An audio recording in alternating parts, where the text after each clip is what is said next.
ముఖ్యమైన వివరణను మనం తెలుసుకోబోతున్నాం. హల్లెలూయా. హల్లెలూయా. యేసు ప్రభువు వారు ఆయన ఈ ఉపవాసం ముగించుకున్న తదుపరి ఎవరిని అరెస్ట్ చేశారంటే బాప్టిస్టు యోహాను గారిని ఈ రోమేయుల కింద ఉన్నవారిని ఇంకెవరంటే హేరోదు అర్కలాయ్ అనేవాడు, అట్లనే హన్నా కైపాసు అనబడిన వారు ఏం చేస్తారంటే యోహాను గారిని చెరసాలలో వేస్తారు. ఎందుకు వేస్తారంటే ఈ యోహానే అరణ్యంలో దిగంబరుడిగా తిరుగుతున్నట్లు, ప్రజలను భయభ్రాంతులకు గురి చేస్తున్నట్లు, కొంతమందికి బ్యాప్టిజము ఇస్తున్నాడనేసి నెపంతో ఈ దేవుని మార్గంలో ఉన్న ప్రజలను తప్పుదలు పట్టిస్తున్నాడన్న నెపంతో ఆయన పట్టుకొని ఏం చేశారు, జైల్లో వేసి ఉన్నారు. అయితే దేవుని బిడ్డలారా, ఈ హేరోదు అర్కలాయి అనేవాడు తన తమ్ముడు భార్యని వాడు ఉంచుకున్నప్పుడు ఈ అపోస్తులు క్షమించాలి జాన్ బాప్టిస్ట్ నుంచి యోహాను ఏం చేస్తాడు, గద్దిస్తాడు. నువ్వు దేవుని మార్గాలను బోధించేవాడుగా, దేవుని మార్గం బోధించేవాడు ఎక్కడున్నా తెలిసిన పరిశుద్ధ పవిత్రంగా ఉండాలి అనేసి, నీలాంటి వాడికి దేవుని శిక్ష తప్పదనేసి అన్నప్పుడు తను చేస్తున్న ఆ పాపాన్ని విధి సభలో అతను ఏం చేశాడు, గద్దించినప్పుడు తీసుకుని ఎక్కడేమన్నాడు, చెరసాలలో వేయమన్నాడు. అయితే దేవుని ఆ తర్వాత ఆయన్ని ఈ చెరసాలలో వేసిన తర్వాత ఈ హేరోదు అర్కలాయి గారికి బర్త్డే వస్తుంది. ఆయన బర్త్డే రోజు తన ముగ్గురికి ఒక కుమార్తె సలోమి బాగా నాట్యం చేసి అతడిని సంతోషపరిచినందుకు నీకేం కావాలో కోరుకో అనేసి అంటాడు. తన తల్లి చెప్పిన కారణం చేత ఏమంది, నాకు ఏమొద్దు, ఈ బ్యాప్టిజం ఇచ్చి యోహాను ఉన్నాడే అతను తలకాయ నరికి రెడ్డిపల్లెలో నాకు తీసుకురానేసి ఆజ్ఞాపించినప్పుడు అతడు ముందుకు ఎంతగానో భయపడి ఆందోళన చెంది ఆ కోరిక మీద అతన్ని చంపేస్తాడు. చిన్న చరిత్ర చెప్పేసి ముందుకెళ్తాను. మనుషుడు ఏమి విత్తుతాడో అదే పంటను మోస్తాడు. ఈవిడ తలకాయ అడిగింది కదా, నాట్యం చేసిన తర్వాత కొన్ని సంవత్సరాల తర్వాత యేసు ప్రభువు వారు మరణించిన తర్వాత ఈ హేరోదుకి ఏం చేస్తాడంటే ఫిలాతు ఒక లేఖ రాస్తాడు. ఈ అమ్మాయి ఒక ప్రాంతంలో వెళ్తున్నప్పుడు ఒక నదిలో ఏమవుతుంది, బాగా మంచు కారణం చేత ఈ పారి నీళ్ళు కూడా ఏమవుతాయి అంటే ఐస్ గడ్డలాగా అవుతాయంట. ఈ ఐస్ గడ్డలు అయినప్పుడు ఆ అమ్మాయి రకం దిగేసి ఏం చేస్తుంది, ఐస్ గడ్డల మీద అటు ఇటు పరిగెత్తినప్పుడు ఆమె కింద ఉన్న ఐస్ ముక్కలు ఉంటాయి. ఈ ఐస్ ముక్కలు తన పాదాల కింద ఐస్ ముక్క దిగిపోయి ఎంత కోకపోయినప్పుడు ఈ ఐస్ ముక్కలు ఏమవుతాయంటే తన తలకాయ ఓడికి పట్టుకుని తలకాయ ఎగిరిపడి పక్కన పెట్టుకుంటాను. అర్థమవుతుందా? ఇంతకుముందు ఈ అమ్మాయి ఏం చేసింది, యోహాను తలకాయని అడిగింది. ఇప్పుడు ఏం చేయబడింది, అమ్మ తలకాయ ఎగిరి పక్కన పడిపోయింది. అది చూసి భయంకరంగా ఏడవడం మొదలుపెట్టింది. ఈ హేరోదు ఉంపుడు వెళ్తే అంటే తల్లి హేరోదియా ఏడిసి ఆవిడ కళ్ళు కూడా ఊడిపోయి ఆఖరికి కర్రలోంచి జీవుని ఎదురొచ్చి చనిపోయినట్లు చరిత్రలో ఉన్నది. ఆఖరికి ఈ హేరోదు ఉన్నాడే, ఈ హేరోదు కూడా ఏమవుతుందంటే పురుగులు బట్టి లాస్ట్ లో చనిపోయినట్లు చరిత్రకారులు ఉన్నాయి. దేవుని ప్రవక్తలకు కానీ దేవుని సేవకులు కానీ వ్యతిరేకంగా ఎవరన్నా ఏదైనా చేసినట్లయితే అదే వ్యక్తులు వాళ్ళ నెత్తి మీదకి వస్తుందనేసి ఈ చరిత్ర తెలియజేస్తుంది. అయితే ప్రియమైన దేవుని బిడ్డలారా, ఆ దినాలలో యేసయ్య సువార్తను ప్రకటిస్తున్నప్పుడు ఈ వార్త విని ఆయన ఎంతగానో బాధపడతాడు. అయితే ఆయన ఆ ప్రాంతాన్ని విడిచి ఈ నజరేతు విడిచి గలిలయ, ఈ నఫ్తాలి, ఈ సముద్ర తీరం ఉన్న దేశం అంతటా సంచారం చేసి అని ఏం చేస్తాడు? ప్రార్థనలు స్వస్థతలు చేసినప్పుడు ఈ ప్రాంతంలో కొంతమంది అన్యజనులు ఉండేవారు. ఎవరు అన్యజనులు? ఎవరు? ఇశ్రాయేలు గోత్రికులే. ఈ ఇశ్రాయేలు గోత్రికులు ఎలాంటి వారంటే మిశ్రమ జాతి.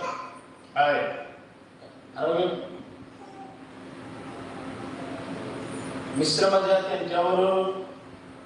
క్రీస్తు పూర్వము 723వ సంవత్సరంలో అశ్షూరీ చక్రవర్తులు ఇశ్రాయేలుని జయించి ఈ ప్రాంత ఇశ్రాయేలు మొత్తం ఖాళీ చేసి ఈ ప్రాంతంలో ఉన్న ప్రజలందరినీ తీసుకుని వచ్చి ఈ ప్రాంతంలో నివాసింపజేస్తారు. ఇక్కడ కొంతమంది మిగిలిపోయిన వారు ఉంటారు. వీరిని వారు వీళ్ళు ఏం చేస్తారు?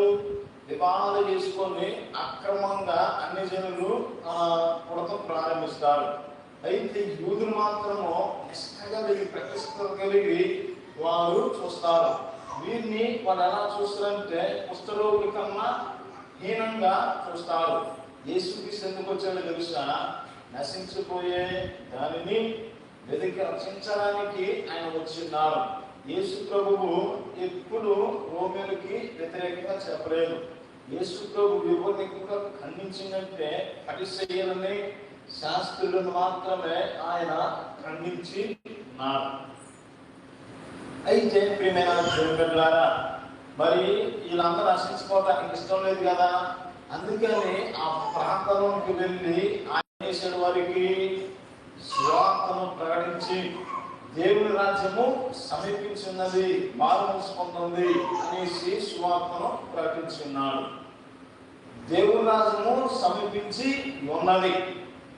యేసు ప్రభు వారు కూడా ఈ రోమియో కాలంలోనే ఎందుకు కావాలి? ఇక్కడ ఊహించారా? రోమియో కాలంలో ఎందుకు కావాలి? మన కాలంలో రావచ్చుగా. మన కాలంలో స్నానం యేసు ప్రభుని చూసేవాళ్ళమే. రోమియో కాలంలోనే ఎందుకు వచ్చారు అన్న దానిని మళ్ళా చూసినట్లయితే మనకి చాలా ఆశ్చర్యము కలిగించే సత్యం ఒక బయటకు వస్తుంది. హల్లెలూయా. ఈ ప్రపంచాన్ని భూమి మొదలుకొని ఇప్పటి వరకు 7 శోకపవరాజ్యాలు ఇలా. మొట్టమొదటిది ఈజిప్టీలు, రెండవది అశ్షూరీయులు, మూడవది మాదియా పారసీకులు, ఆ తర్వాత గ్రీకులు, గ్రీకుల తర్వాత రోమియోలు, రోమియోలు తర్వాత అమెరికా ప్రపంచం. అయితే ప్రియమైన దేవులారా, ఈ అందరికన్నా ఎవరు మహామేధావులు గొప్పవారుగా ఉన్నారంటే రోమియోలు. ఈ ఈజిప్షియన్లు ఏం చేశారంటే వారి కాలంలో పిరమిడ్లను నిర్మించి ఉన్నారు. ఇప్పటికి 3000 సంవత్సరాల క్రితం కట్టిన పిరమిడ్లు నేటికి మనము చూడవచ్చు. ఈ కైరో మ్యూజియంలో ఇప్పటికి మోసే కాలంలో ఉన్న ఫరోలని కూడా మనము కైరో మ్యూజియంలో చూడవచ్చు. తమ తమ కాలాలలో వాళ్ళ రాజ్యాలను స్థాపించుకున్నారు, వాళ్ళ పై ప్రఖ్యాతలు గడించారు. కానీ ఈ రోమియోలు ఏం చేశారంటే గ్రీక్ అంటే ది గ్రేట్ అలెగ్జాండర్, ఇతను ఏం చేశాడంటే ప్రపంచంలో ఉన్న అన్ని భాషలను ఎందులో ట్రాన్స్లేట్ చేశాడు? గ్రీకులోనికి ట్రాన్స్లేట్ చేశాడు. మన బైబిల్లో ఆదిమ గ్రీకు హెబ్రీ భాషలు అనేసి ఉంటుంది. అయితే దేవుని బిడ్డలారా, ఆ దినాలలో ఏం జరిగిన కేసుప్రభు కాలంలో రోమా పరిపాలన కొనసాగుతుంది. ఈ రోమియోలు ఏం చేశారంటే నేడు ఇటలీ అనే దేశమే ఈ రోమియోకి కేంద్ర స్థానంగా ఉంటుంది. ప్రపంచ దేశాలన్నింటికి వాళ్ళు ఏం చేశారు? మార్గాలను వేశారు. ఏం వేశారు? మార్గాలను వేశారు. ఇప్పుడు ఏం నుంచి ఒక ఊరు పోవాలంటే మనం ఎట్లా వెళ్తాము? వెహికల్ ఎలా పోతుందంటే దేని నడుస్తుంది? గాలి నడుస్తుందా? దేని నడుస్తుంది?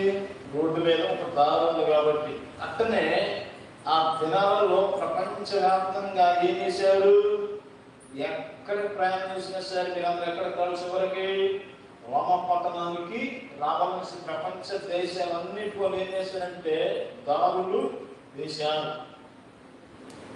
అందుకనే యేసయ్య అంటాడు, మీరు సర్వలోకానికి వెళ్ళి సర్వ సృష్టికి నా స్వార్థను ప్రకటించిందనేసి అంటాడు.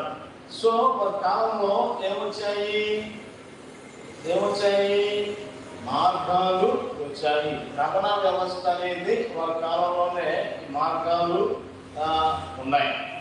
అయితే ప్రియమైన దేవుని బిడ్డలారా, ఆ దినాలలో యేసయ్య దేవుని రాజ్యం గురించి ప్రకటించడం మొదలుపెట్టాడు. యేసు ప్రభుకి ఆయన ఎక్కడైతే ప్రసంగం చేస్తాడో అక్కడికి గుంపులుగా తండోపాలుగా ప్రజలు వచ్చి అనేకులు స్వస్థతలు పొందుకునేవారు.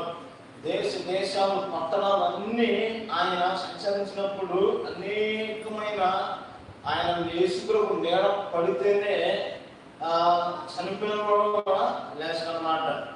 యేసు ప్రభు గురించి కొన్ని అద్భుతాలు, కొన్ని స్వస్థతలు మాత్రమే మన పరిశుద్ధ గ్రంథంలో ఉన్నాయి.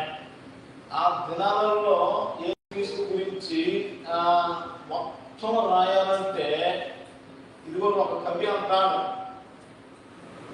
ఆకాశం అంత విశాలమైన పుస్తకంలో భూమి మీద సముద్రపు నీళ్ళన్నీ ఇంకంతా కలిసి రాసినా కానీ ఆ అద్భుతాలు ఇంకా తక్కువగా ఉంటాయంట.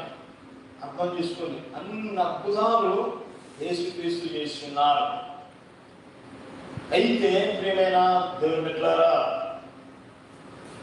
యేసుక్రీస్తు ఆయన స్వార్థ ప్రకటిస్తున్న దినాల్లో ఏం కలిగింది? వెలుగు కలిగింది. మరణ ఛాయలు ఉన్న వారికి ఏం కలిగిందంట? వెలుగు కలిగింది. ఈ వెలుగు యొక్క రహస్యాన్ని ఈ పూట మనం ధ్యానం తీసుకొని ముందుకు సాగిపోదాం.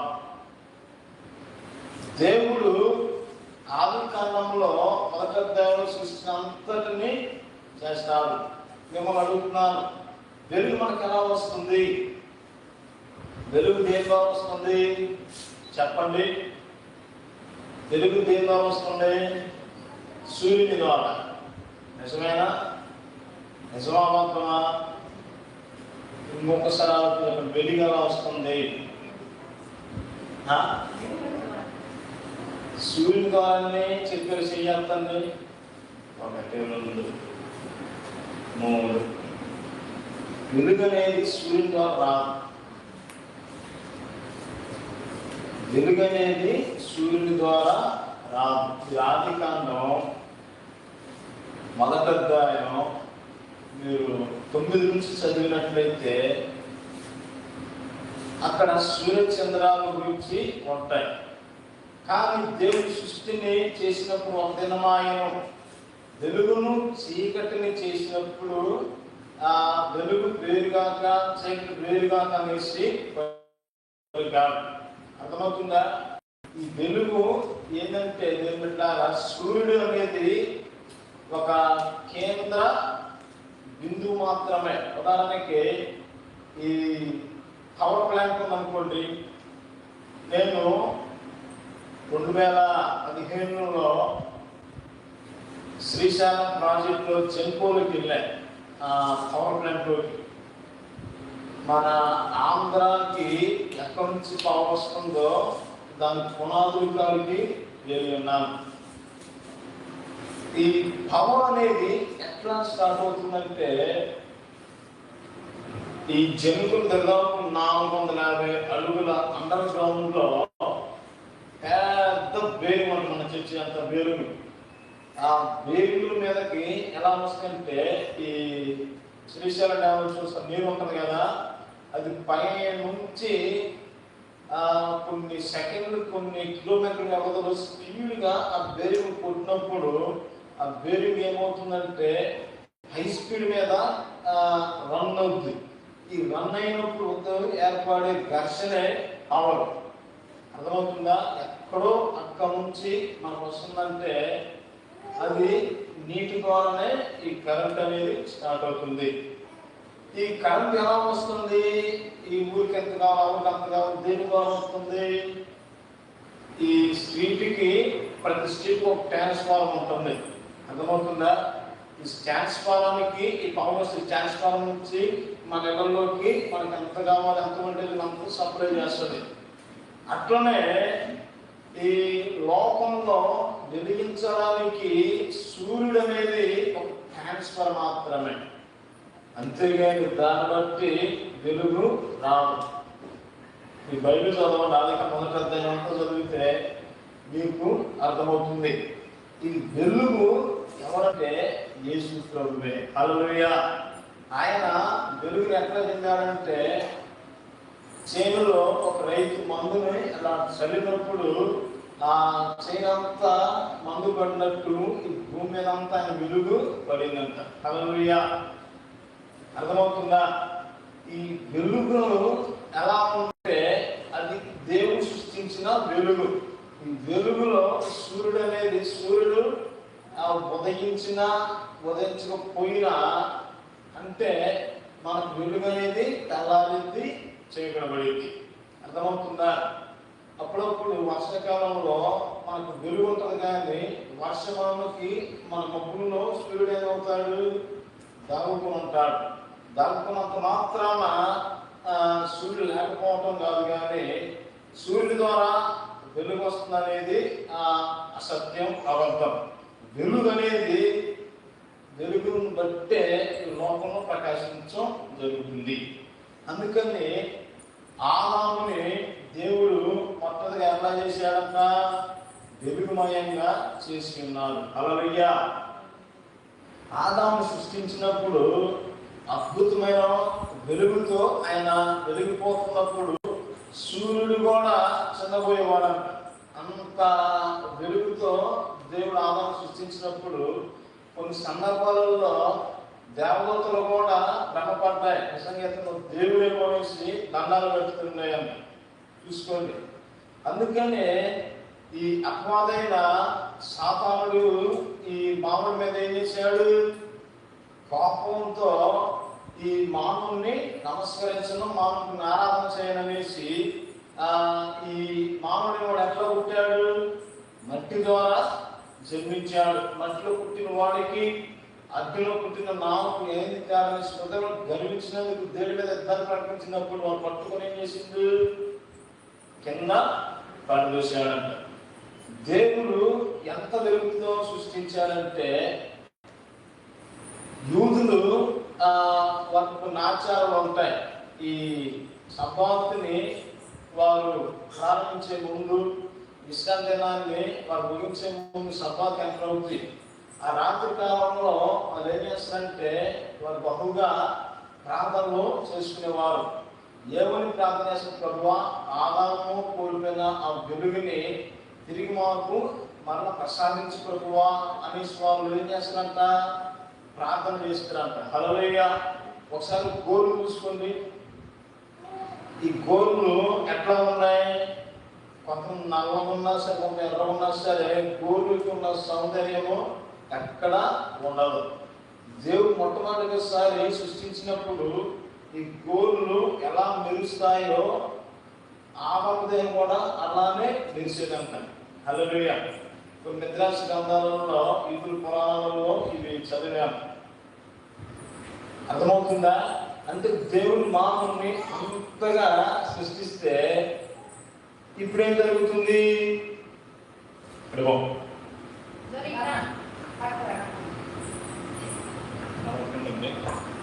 హల్లెలూయా. ఈ మన చేతి వేళ్ళు ఎలా ఉంటాయో, ఈ గోరు ఉన్నది కదా, ఈ గోరుని ఎందుకు దేవుడు పెట్టాడంటే మానవుడు మొట్టమొదటి సృష్టించినప్పుడు ఈ కలర్లో ఉండేవాడంట. హల్లెలూయా. దీన్ని చూసుకొని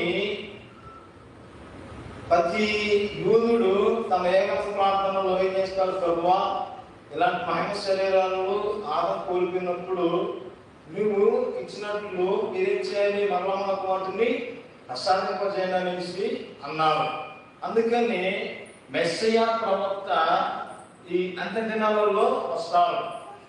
ఆదాము కోల్పోయిన ఆ వెలుగు, ఆ మహిమలను హల్లెలూయా. అయితే ఈ వెలుగును ఆయన ఏం చేస్తాడంట? నీతిమంతుల కోసము దాచి ఉంచి ఉన్నాడు. అయితే ప్రియమైన దేవుని బిడ్డలారా, మెస్సయ్య వారు అతి త్వరగా రాబోతున్నారనేసి యూదులు నమ్ముతారు. కానీ నిజమైన మెస్సయ్య వచ్చిన్నారు. ఆయన ఎవరంటే యేసుక్రీస్తు ప్రభువు. హల్లెలూయా. అందుకనే ఇందాక చదవబడిన ఆ ప్రాంతంలో అన్ని జనులకి ఏం వచ్చిందంట? వెలుగు వచ్చింది. మరణ ఛాయలలో ఉన్నవారికి ఏమొచ్చింది? వెలుగు వచ్చిందనేసి ఉన్నది. ఆయన దేవుని రాజ్యాన్ని సమీపించడానికి ప్రకటించినప్పుడు, ఆయన అలా సంచరిస్తున్నప్పుడు గుడ్డి వారికి స్వస్థత వచ్చింది, కుంటి వారికి కాళ్ళు వచ్చాయి, చెవిటి వారికి వినికిడి వచ్చింది. చంద్రపురం మూర్ఛ వ్యాధులు రోగస్తులు కూడా వారికి ఏమొచ్చిందంట? విడుదల ఇవన్నీ వచ్చినది. ఆ దినాలలో దేవుని సువార్త ఆరంభమైనప్పుడు అద్భుతమైన పరిచర్య స్టార్ట్ అయింది. యేసు ప్రభు చుట్టూ సుమారు ఎంతమంది ఉండేవాళ్ళంటే 72 మంది శిష్యులు చేసుకున్నారు. ఎంతమందిని? 72 మంది శిష్యులను ఆయన శిష్యులుగా చేసుకుని సువార్తను ప్రకటించినప్పుడు వారిలో ప్రధానులుగా 12 మందిని ఎన్నుకున్నారు. 12 మందిని ఎన్నుకున్న తర్వాత మిగిలిన వారిని కూడా ఎన్నుకున్నారు. యేసు ప్రభు వారు చనిపోయి పునరుద్ధానులు అయినప్పుడు సుమారు యేసు ప్రభు చుట్టూ ఎక్కడి నుంచి శిష్యులు ఉన్నారంటే సుమారు 1200 మంది శిష్యులుగా ఉన్నారంట. హల్లెలూయా. మొదటి పత్రిక 15వ అధ్యాయంలో అక్కడ యేసు ఎంతమంది ఇంచుమించు 1200 మంది అక్కడ ఉన్నట్లు సాక్ష్యాలు ఉంటాయి. వీళ్ళందరిలో చాలా మంది మధ్యలోనే యేసు ప్రభు విడిచి వెళ్ళిపోయిన ఉన్నారు. అయితే ప్రియమైన దేవుని పిల్లలారా, ఈ వెలుగు ఎవరంటే యేసు ప్రభువే. అంత దినములందు యేసు ప్రభు మరలా వస్తారు. ఎవరైతే నీతిమంతులుగా ఉంటారో వారికి ఈ ఆదాము కోల్పోయిన ఆ మహిమను, ఆ వెలుగు మరల వారికి ఇస్తారు. అందుకనే మనం ఏం చేస్తారు? శనివారం రాత్రి పూట ఈ విశ్రాంతిని ముగించుకొని సభకు ప్రవేశించినప్పుడు ఒక దీపాన్ని లేదా ఒక కొవ్వొత్తిని వెలిగించి దాక్షరసాన్ని ఒక ఆకులు కొంత నిండుగా పోసరంటారు. పోసుకొని ఆ కొవ్వొత్తి వెలుగు దగ్గర వారు గోలు చూసుకున్నప్పుడు గోలు ఏమవుతాయి? ప్రకాశించి పోతాయి. ఇలాంటి ప్రకాశము వారికి మరల మాకు దయచేసి ప్రభు అనేసి వాళ్ళు ఏం చేస్తారు? ప్రార్థన చేసుకొని ఆ ద్రాక్షారసాన్ని కలవరికి వాళ్ళు పూసుకొని తాగేస్తారు అన్నమాట. అట్లా వాళ్ళు ఈ విశ్రాంతి దినాన్ని వారు ముగించుకొని సబ్బాతులోనికి వెళ్తారు. దాంట్లో సబ్బాతు దినమే ఆదివారం. అర్థమవుతుందా? హల్లెలూయా. అయితే ఈ వెలుగు త్వరలోనే మనందరికీ కలగబోతుంది. ఎంతమందికి వెలుగు కావాలి? ఆయన లోకమునకు వెలుగై ఉన్నారు. హల్లెలూయా. యూదులందరూ ఎలా జీవిస్తారంటే నీతిమంతులుగా జీవించాలనుకుంటారు. ఎవరికా వెలుగు వస్తున్నది? నీతిమంతులకు మాత్రమే వస్తుంది. కానీ వీరి నీతి ఎలా ఉందంటే దేవుని మురిగిపోతలుగా ఉన్నది. యేసుక్రీస్తు రక్తమందు ఎవరైతే కడగబడతారో వారు ఏమవుతారు? నీతిమంతులుగా అవుతారు. ఆ తేజోవాసుల శ్వాస అందరిలోనే చేరబోతాం. అతి కృపాధన్యత దేవుడు మీ అందరికీ అనుగ్రహించుగాక. ఆమేన్, ఆమేన్, ఆమేన్. హల్లెలూయా. సమయంలో ప్రార్థన చేసుకున్నాం. పరిశుద్ధుడైన తండ్రి, మీ ఘనమైన నామమునకే స్తోత్రం. అబ్రహాము, ఇస్సాకు, యాకోబుల యొక్క దేవా, మీరు మాతో ఉన్నందుకు వందనాలు, కృతజ్ఞతలు తండ్రి. వెలుగును కూర్చున్న అద్భుతమైన రహస్యాన్ని ఈరోజు మాకు బయలుపరిచిన వందనాలు, కృతజ్ఞతలు నాయన. ఈ బిడ్డలందరినీ దీవించండి, ఆశీర్వదించండి, చూపి సహాయం చేయండి. బిడ్డలకు నాయన నీ వెలుగును ప్రసాదింపజేయమని వేడుకుంటున్నాను. చీకట్లో ఉన్న ప్రజలకు వెలుగుగా ఈ బిడ్డలు మార్చండి. అన్ని జనులకు వెలుగుగా నియమించడానికి వాగ్దానం ఇచ్చిన దేవా, అటు కృపాదనకు అందరికీ అనుభవించుకుని అనుకుంటున్నారు. రాత్రికాల సమయంలో చిన్న బిడ్డలు వచ్చారు, బిడ్డలు దీవించండి అయ్యా. నీ బిడ్డలకు వ్యతిరేకంగా దీవించబడినవి ఆయన మొత్తం విశ్వాసం మీరు తీర్చాల్సినట్టుకుంటున్నాం. రేపు జరగబోతున్నా అద్భుతంగా జరిగించమని యేసయ్య నామములో అడుగుతున్నాం తండ్రి. ఆమేన్, ఆమేన్, ఆమేన్. మన తండ్రి అయిన దేవుని ప్రేమ, మామూలు కలుగుగాక. ఆమేన్, ఆమేన్, ఆమేన్. హల్లెలూయా. దేవుని నామమున స్తోత్రం. వందనాలు.